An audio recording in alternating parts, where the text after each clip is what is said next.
Hi, Anaya here. I've been getting a few questions about or around allowing emotions to flow through you, allowing feelings to flow through you. How do you do that? What do you mean by that? So, emotions, feelings, they last, if we allow them, really only around, less than 2 minutes, 90 seconds. If we get stuck on them and we judge them, then they last a lot longer. And you'll know what that feels like, that neural loop going round and round and round and round in your brain. So that's what it feels to not allow them. That's what it feels to hold on to them. And when we do that, we can start to feel almost not like ourselves. And sometimes that survival physiology can really kick in. There may be experience of anxiety around that, muscle tension, heart rate, neural looping, repetitive thoughts, catastrophic thinking. So for me, allowing emotions and feelings, what I really do is I do my very best, all right? And this is a practice, an ongoing practice every day, many, many, many times a day for the duration, where I try to where I adopt the observer perspective. So I notice what I notice. So, I notice I'm having the experience of anger. I notice I'm having the experience, and we don't tend to do it with the positive ones like joy, right? I notice I'm having the experience of malcontent. I notice I'm having the experience of agitation. So I simply observe myself having that experience and I acknowledge it. So that's what I'm doing. I'm acknowledging it. I notice I'm having the experience of anger, right? That's my acknowledgement of it. And then what I do is I very just allow that experience. So I kind of imagine myself just sitting next to it, sitting with it. I'm not trying to change it. I'm not trying to ask it to move on. I'm not trying to attempt in any way to make it do anything. I'm simply allowing it to be there without judgment, without needing to fix it, without needing to change it or alter it. I'm simply allowing it. And then what I can do is I can also acknowledge that a part of me is having this experience. So after I feel comfortable sitting with it, and that can be really uncomfortable sometimes. Oh my goodness, try sitting with shame. It's challenging, it can be really challenging because there's this little part of your brain going rah, rah, rah, rah. So it's just allowing that to settle and being really, intentional with your thoughts. No, what I'm doing right now is I'm sitting with this.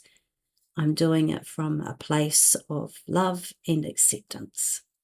So I acknowledge that this is here. I accept that it's here, and I'm just going to allow it to be here in a very self-compassionate, gentle, kind, and loving way, where I'm really holding myself uh, in my own energy with kindness. I've forgotten where I was going with this. So I'm allowing that, and what will happen is it will actually pass. Okay, so sometimes I will say a part of me is having the experience of upset or whatever. And when I put it like that, what that allows me to do is it allows the other parts of me to really just embrace and be with that part of me that's having that really hard, challenging experience. And often I will even, physically embrace myself and hold myself in the loving arms of my bigger self, right? So holding that part of me in my loving arms and allowing that part of me to express and to feel what it feels. Okay, so this is sort of the practice that I do. I really sit with, and it's learning, and it's a commitment to doing it as often as you can.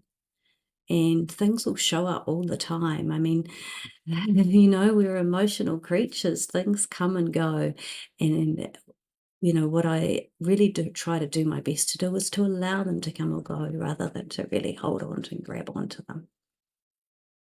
And it's also really good practice at the end of the day to intentionally release all energies and emotions of the day and return them to source or your God or the earth or wherever you'd like to return them to.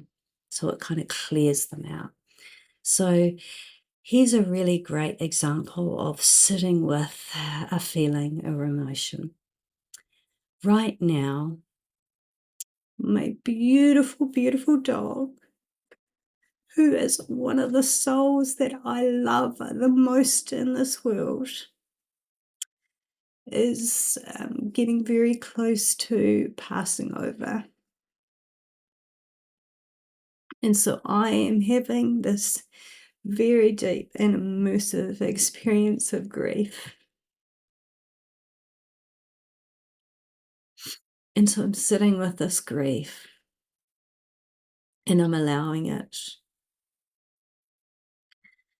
And I'm also, while I'm allowing it, I'm also really acknowledging that, the depth of my grief for this beautiful, beautiful, beautiful soul is matched by the depth of my love for her.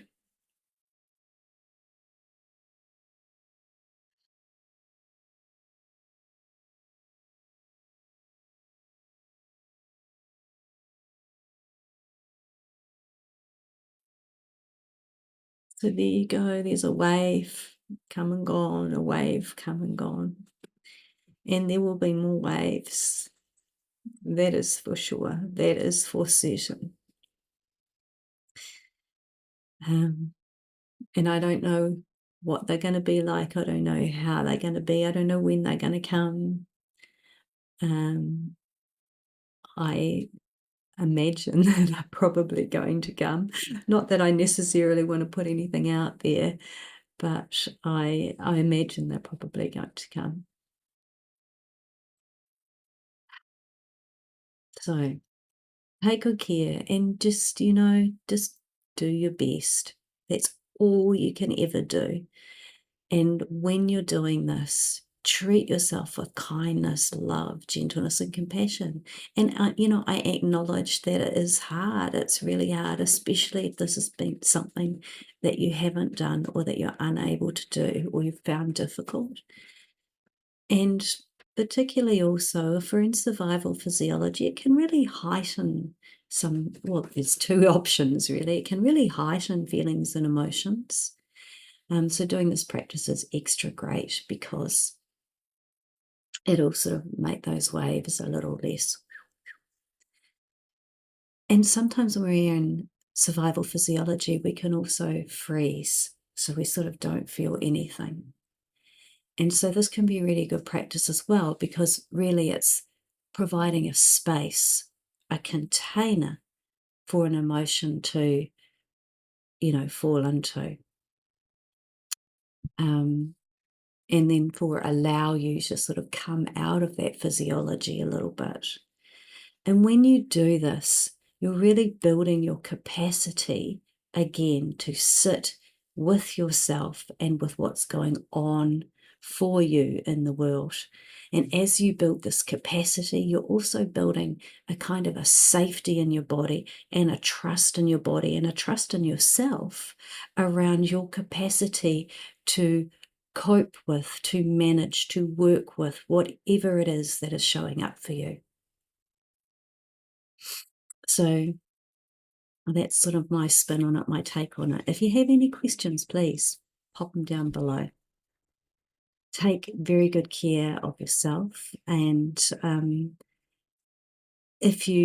written a few things on blog posts, bits and bobs on my website, anaasmiley.com. I'd love for you to come and visit. Take good care. and have a beautiful day. Bye now.